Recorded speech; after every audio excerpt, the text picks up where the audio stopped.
Gracias por escuchar otro episodio más de Empodérate de Chicanos por la Causa. ¡Empezamos! Muy buenas tardes, ¿qué tal? Tenemos un episodio muy especial. We have a very special episode el día de hoy. Fatima, how was your day? It was really good. We just came back from lunch, so I'm well fed. I'm ready to get the show started.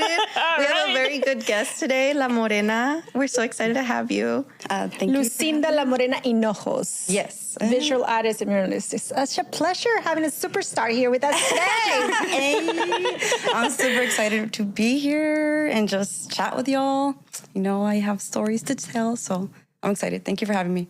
Thank you for coming. So tell us first, share about your roots. Where did you grow up? So I was born in Phoenix, raised in Glendale. I am Mexican-American, Apache, Yaqui, and Pima, which is Autumn, descended from my mother's side. But I grew up not culturally connected and not in those communities, so I identify as Chicana. That's Chicana. Yeah. Oh, wow. And so Glendale has always been your home there here in the Valley? Well, I was raised in Glendale, and currently I live in the Avondale, the west side area. But a lot of my work is based in Phoenix and then all over the state and international and globally. You know. Right? Yes, it's amazing. But isn't it strange how it all comes together or wonderful, right? You used to work just like a couple of blocks from where our studio is right now. Yeah. So you used to investigate fraud. I'm like, how does an artist ever to do that? I think it takes a lot of talent to be able to handle totally to switch the hats. I wore many hats when I first started out and like in my art career. And driving up here, I was noticing a few things. The barrio that we're in, which is Golden Gate. Right. And then I worked at Bank of America for 12 years. Wow. And so to be here, sitting here and sharing that story, it's like, man, you know, I was there for 12 years. But, you know, working there had its benefits because it actually structured me to work on my business and the organization that I have and learning how to use my resources of what I have right in front of me to run a business and do my art career. But so, yeah, it was pretty cool. And then when I took the jump, it was something because people have asked me, were you scared? And honestly, I didn't have time to be scared. I was really busy and I was determined to do my art and something that I love to do. Yeah. How did that started? When the love for art manifested itself, what was that turning point for you? I think my early years of art was 2011, 2012. I was really inspired by graffiti art and the underground art scene. From there, I started to throw some art shows. And then 2015, there was a group of artists who came to Phoenix and they were painting a mural on 2nd Street in Washington. Now, this is a significant story because I'll tell you, there was a full circle moment that happened when I did the Super Bowl. But in 2015, they were painting a mural that was regarding immigration. And in the middle of that project, it did get shut down or it stopped because of, they said, insurance policy. But putting a couple of things together, we knew it was regarding politics. And so I've never seen art do that before. And I know I've shared this story before in, you know, other interviews, but this story is important because of the full circle moment that I had during Super Bowl.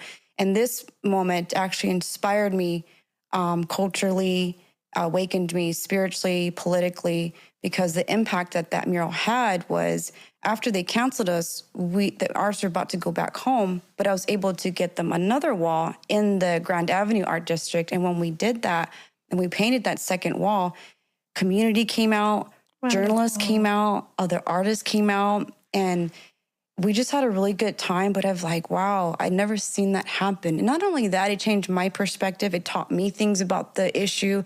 You know, born and raised in Arizona, I wasn't paying attention to politics. And then, you know, we had SB 1070 happen. Right. And I remember that was the first time ever that I was like, oh my God, you know, paid attention to an issue. And not only that, was the first time I was ever scared to be brown. But I was at home raising my kids, working 2 jobs. I wasn't tuned in. And when that mural happened, it kind of like put everything in perspective. And I was like, man, if that mural did that for me, imagine the many more I could do it for. And that's why I started painting murals, because of the impact. What was that mural like? So it was the first wall on 2nd Street in Washington was 2 hummingbirds. It was blue. They're unfinished. And then the one in Grand Avenue Art District was migrant it was a mother who had lost her son. He had crossed in the Sonoran Desert and they couldn't find him. And so she had a picture of him. And this project was with Colibri Human Rights Organizations. And that organization is founded by Robin Renicki, who actually organized this, or founder of it. And then they would find the bodies that have, passed in the desert, and then they would give the remains back to the families. And so there was a documentary that came out, a movie came out called Who is Diane Christel? The film director was Mark Silver. And then the leftover money from that project, they funded this mural project. So it was a really good start for me, because it just opened just opened me up completely. It's still there. Can we see it? The one in Grand Avenue is still there, but the one on 2nd Street, it's no longer there because not knowing this, but the NFL had picked that wall to be the Super Bowl mural. Wow. And they had no idea. Several years later. Yeah. And so I don't know when you want me to share that story, but that's a really cool story. I was like, let's go to other questions. Why don't we dive into that? How would that connection to the Super Bowl started? Yes, you heard it right. She had a contract, an NDA, so she knew for months with NFL, and then also with Wilson. So we're going to show a picture later of the football that we have here and her beautiful art. But first of all, tell us how that whole thing started with the Super Bowl, the first Chicana and Native American. Oh my God. I was kidding. Honestly, I thought the email was spam. I didn't believe it. But once I responded and I had that Zoom meeting, I was like, oh, it's going down. But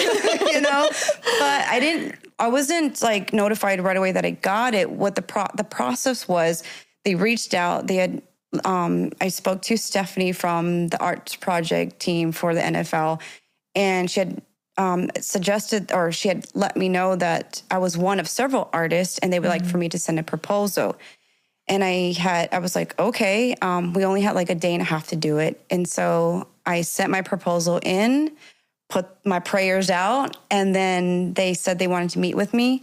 And I got that Zoom call, and they said they had a address that I was selected for to be the Super Bowl marquee artist. And I just started crying. I started crying because I just looked like there was like a flash that I saw everything that I went through and been through and all the hard work take place. And then my kids were standing next to me, and to celebrate that with my kids, was such a very heartwarming moment. And my kids are very big football fans. So how did the NFL learn about your art to even reach out to you in the first place to send the proposal? I think it was Ashley was part of the team, the arts project team. She referred me.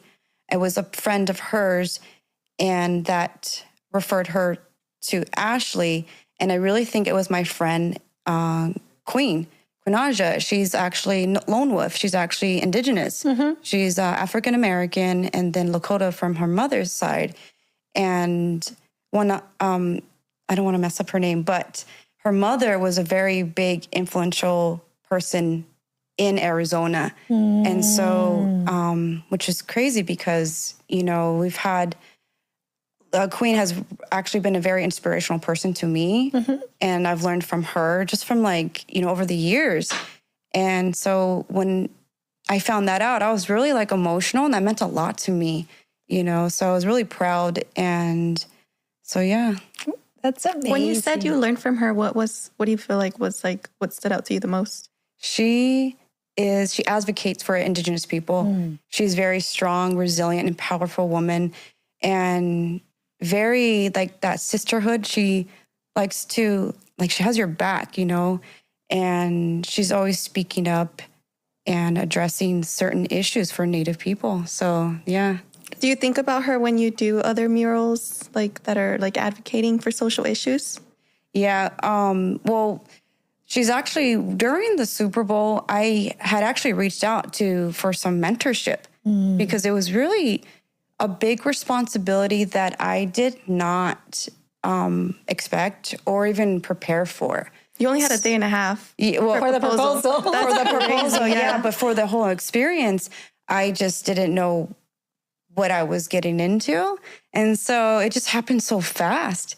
And at the time I had a manager, but both of us, we weren't prepared. It wasn't until like, I was like walking down the street with a friend, went to go get coffee, and he heard me on the phone. He's like, "You're doing what? What are you doing?" And I told him, he's like, "Yo, let's go inside and sit down right now." He goes, "Are you ready?" And I was like, "Ready for what?" I was like, "What do you mean?" And then that's when I was like, I got lightheaded. I was in the coffee shop. I was like, "Oh my God." I was like, "I'm sweating."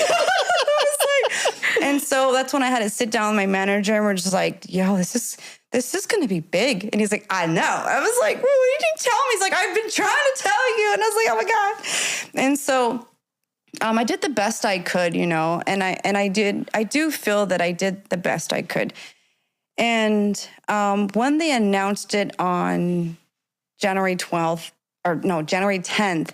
2023, was it? Yeah. I woke up and they announced it and my phone was just going off. And I was like, "Oh my God, it's happening."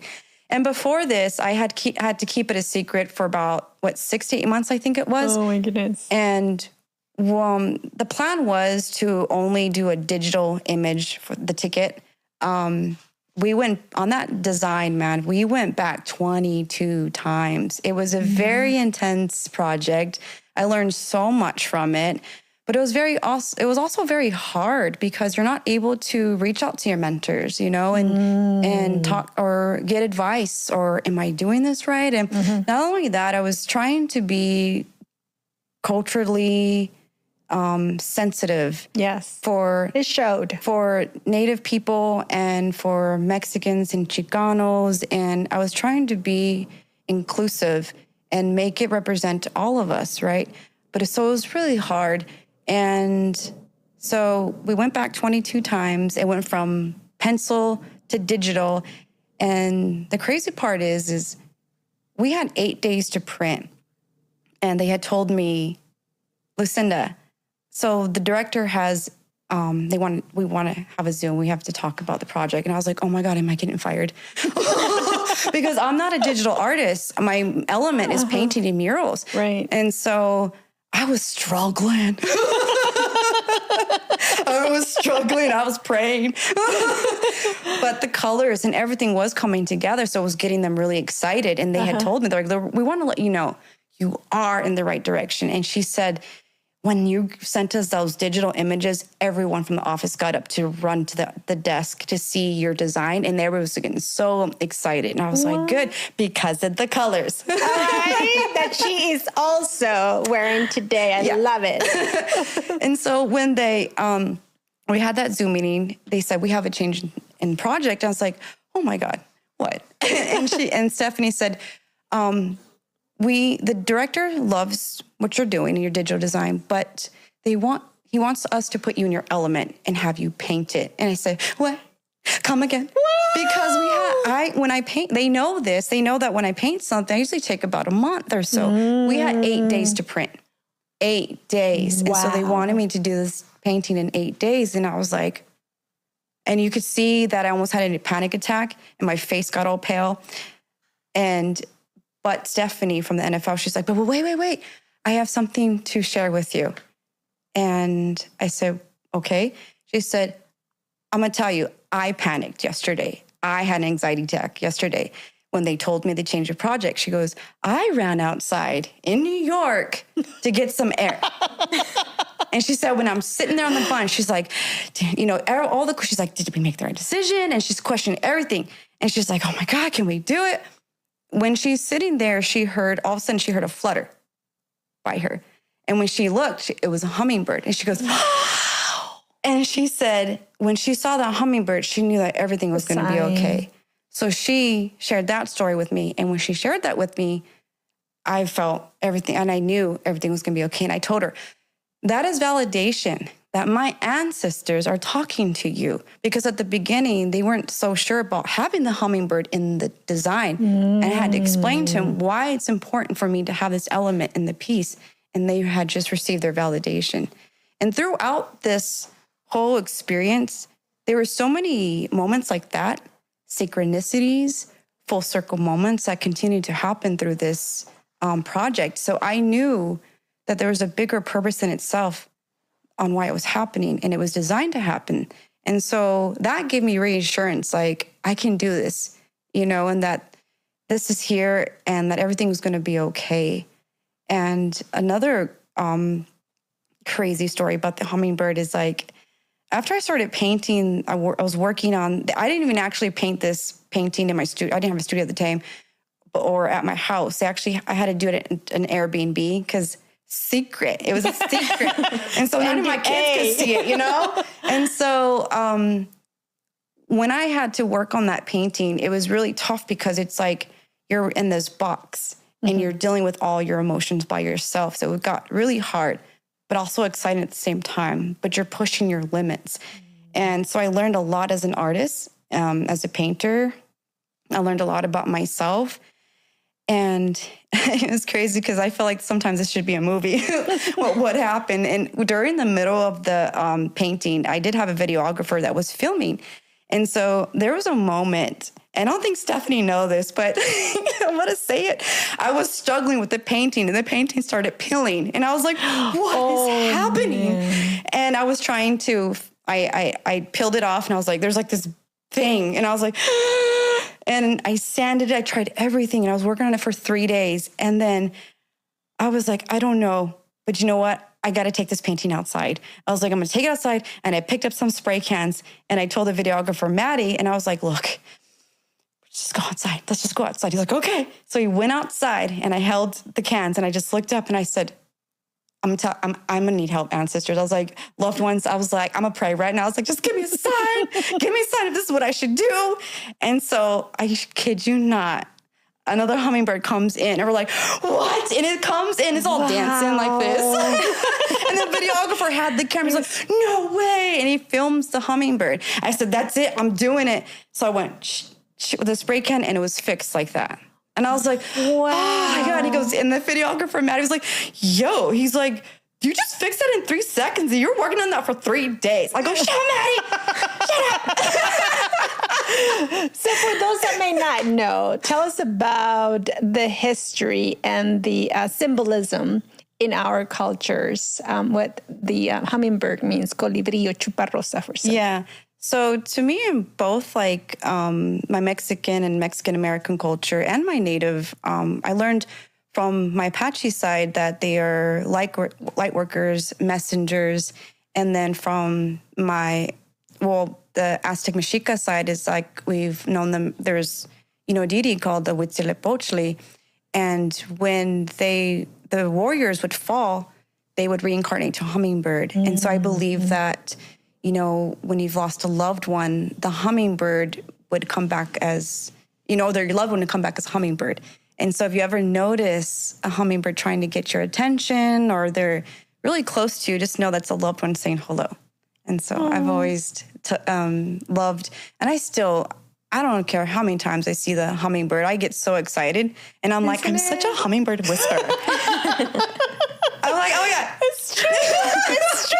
I was telling the story about you my even have it on the football. The NFL football. You do. How did that come along too? With the partnership with Wilson too. So there was a really cool story with them as well. They had reached out, and it was funny because when they reached out, I had to let the NFL know, and they freaked out because they thought, oh my God, like how did they thought my information got leaked out, and it was still had not been announced yet. So, but when they had jumped on Zoom, I'd let the NFL know that no, we didn't know, and that we just love her work, and we just reached out.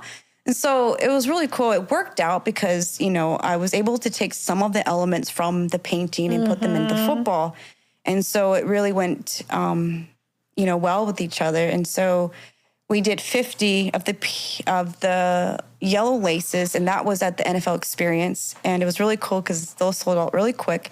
And then the pink laces were done online, and those sold out pretty well, or sold out pretty quick too. So do you know how many about how many there was of the pink lace? I think 50 or maybe 100. I don't know. I So like 50 to 100. Limited edition for sure. They were limited edition. And so, And it's so beautiful. Yeah, it was really... So these are very rare, and we have one right in front of Yes. us. That's crazy. And she's going to sign it pretty soon. Yeah. So For real. Yeah. I'm just scared to grab it. So what you think people should know about art?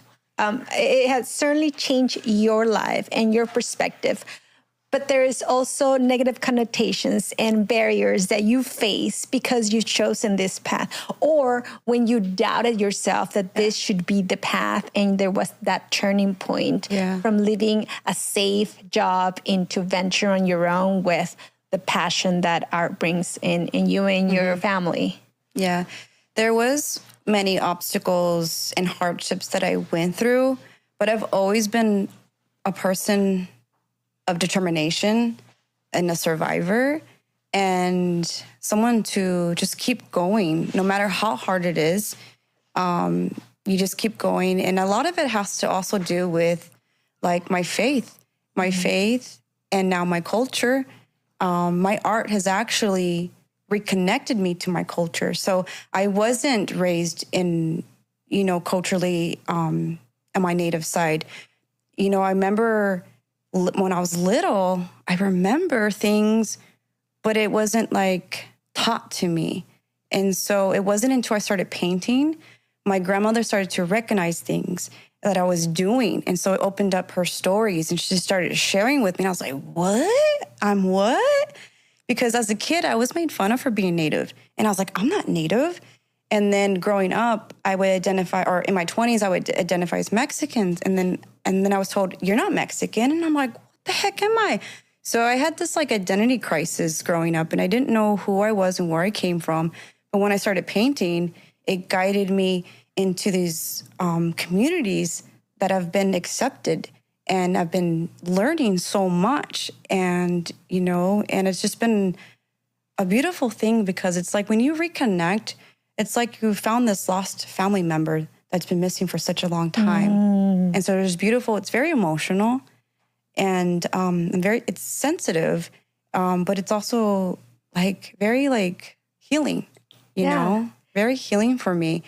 And so I've now have elders that are mentors, and I participate in as much as I can. And for me, it's so important that if you're reconnecting, my advice would be, because there's a lot of me's, right? There's a lot of people who are mixed, and a lot of people that have not grown in their culture. And, you know, there's cultural assimilation that happened to our people. And so there's that disconnect. And so my advice for people who are connecting right now is just like, ask questions to your family members, you know, and then if you, and then just learn how to just learn, and then listen, and then take that, you know, and then also participate if you can, any little or big way that you can. And that's how I've gotten to reconnect to my Apache roots, to my Yaqui roots, to my Pima. I spent a lot of time in Salt River and the land. The land will teach you so much. And I'm so grateful for my friend that has been helping me on that journey, and his family that have been teaching me so much. And so art has not only reconnected me to my own roots, but to other Indigenous communities. And it's been such a beautiful thing that's happened. In these murals that I've been painting have been telling stories and advocating for Native people. And it's I learned something when I was painting the MMIW mural, which is one of my famous murals. There was something that I started to notice that was happening. I like to work very connected to my ancestors, my loved ones who've passed, and into prayer. And so when I'm feeling lost or confused or I'm not unsure about something, I pray. I ask him for help. I ask him, for guidance. And so when I painted a mural, the MMIW mural, it wasn't the original mock-up that I designed. There was one night that I couldn't sleep, and it was 4:00 in the morning. I was like, something's wrong. And I could feel like, I don't know, there's something, I don't know what it is. So I went on my Instagram to get some inspiration.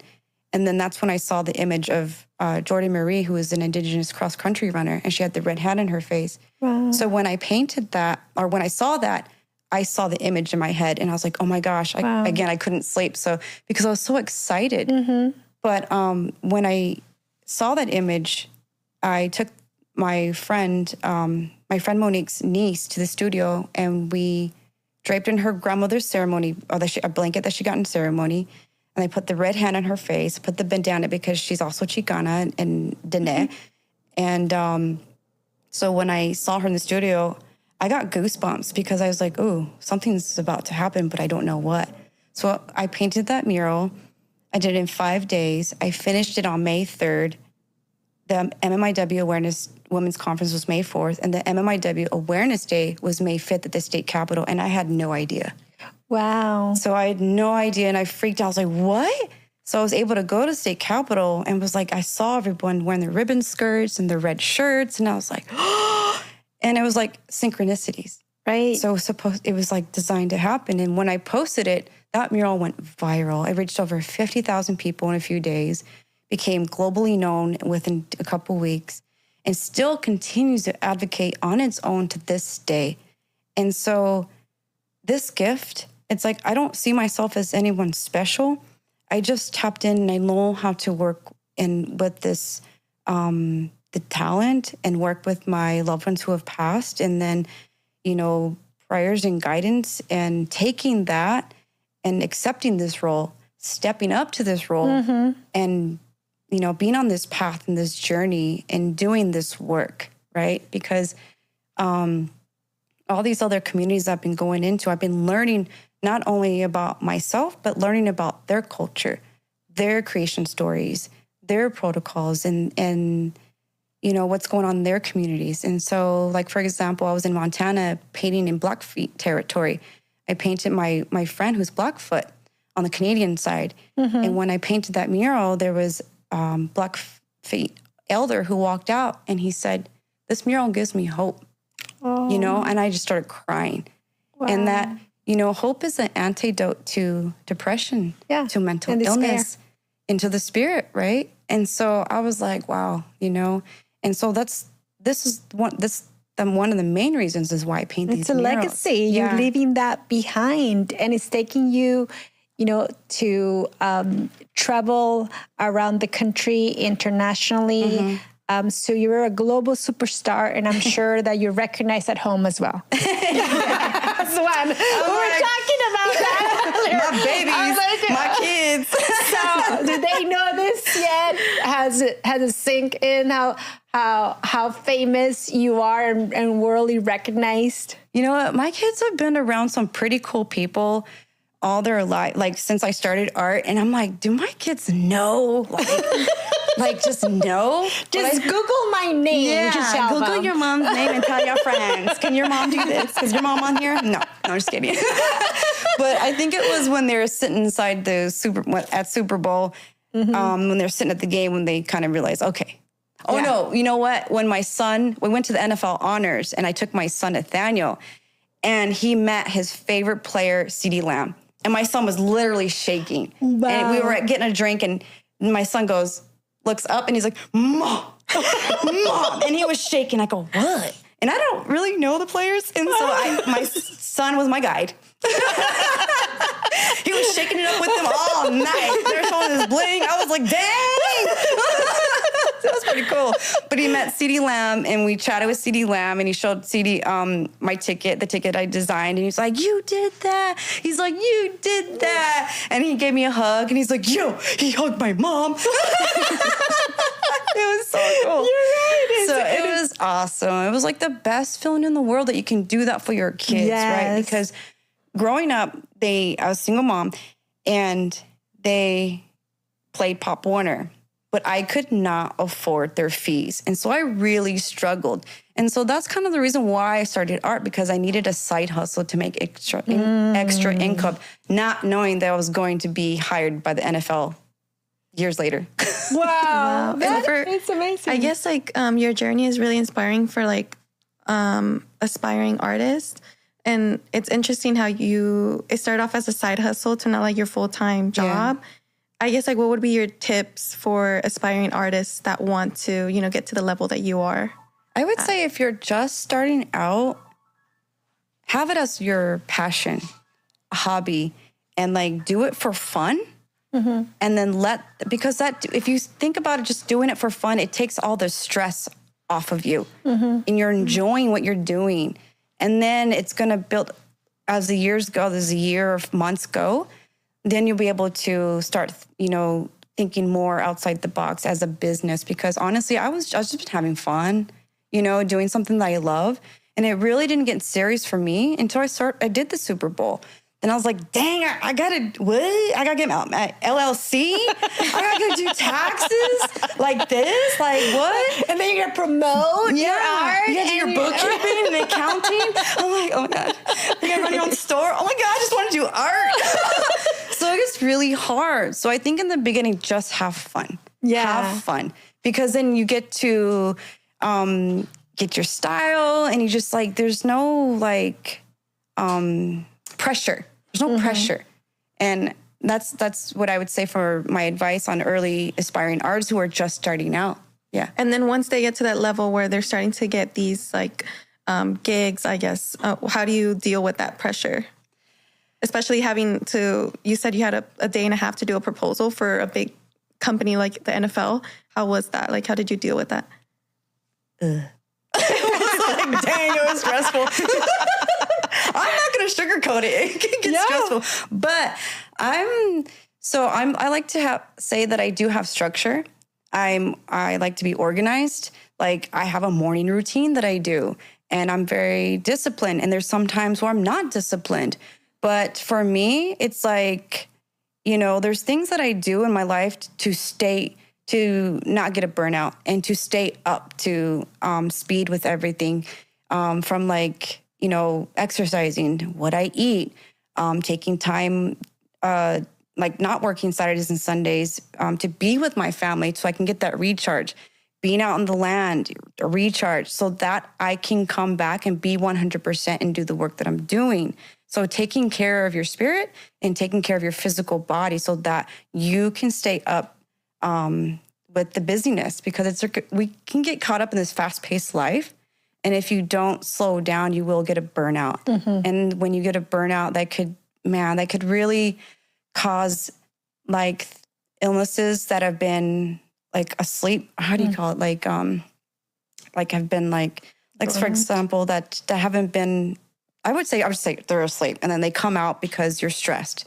You know, I've learned that stress can cause 90% of our illnesses. And so example is last year I was, imagine after Super Bowl, I was so tired. And not only that, there was some things that I was going through, like some obstacles. And then I developed out of nowhere, I was driving last year, it was 118 in my car. And I was driving, and all of a sudden I felt something like, I was like, what is that? I couldn't breathe. I felt like I couldn't breathe. And then it turned into, I think it was a panic attack. And then it turned into anxiety. And I didn't know, I've never had that. I didn't know what it was. And so I went to my sister's house, and I was like, something's wrong with me. I was like, I can't breathe. And like, oh shoot. And my sister knew exactly what it is. She's like, do this, do that. And I was like, okay. It went away, but then it came back. And I was like, oh no. You know, so I was doing that for a while. But then I had to learn from my awesome friend. He was like, you need to say you're sorry to your physical body because you have been neglecting it. And I was like, oh shit, you know, was I allowed to say that? Yeah, you're good. So we're glad that you were able to manage that and understand and listen to your body, because then a few months later, which is almost a year ago now, you were able to get a mural painted our senior center in West Phoenix at Chicanos por la Casa Senior Center in West Phoenix. Your mural has been a source of joy and inspiration to our residents. How was that process throughout? I heard that they had some input, and that there is, we're looking at it, the beautiful colors that you are portraying right now, the hot pink and orange and the flowers. I love it. Yellow. So it's always important to listen to your elders. So I was designing this elder woman with this shawl, and it was kind of gray, and I was like, ta-da! And then they went around. They're like, we don't want to see ourselves on the wall. I'm like, oh my God! And so they wanted bright colors. They wanted something lively, and so this was the design that I came up with, and they loved it. And so when I was working on it, I got to chat a little bit with some of the elders there and got to learn about them. They got me to speak my Spanish and stuff. And I was like, I was all nervous and sweating and shit. I was like, oh my God. But it was so cool, and it meant a lot to me that it lifted their spirits, because they would tell me, and I was like, really? I was like, oh man, that means a lot to me, that I could do that for them. Yes, so. We love them. They're not shy from expressing their opinions. No. Letting you know how they really feel. And I love it because they do share that joy with others when something is where it needs to be and how it needs to be. They really let you know that, and it's amazing. They're a very active group at that community center. It was a lot of fun. So thank you so much for doing that. Thank you. So what's next for you, La Morena?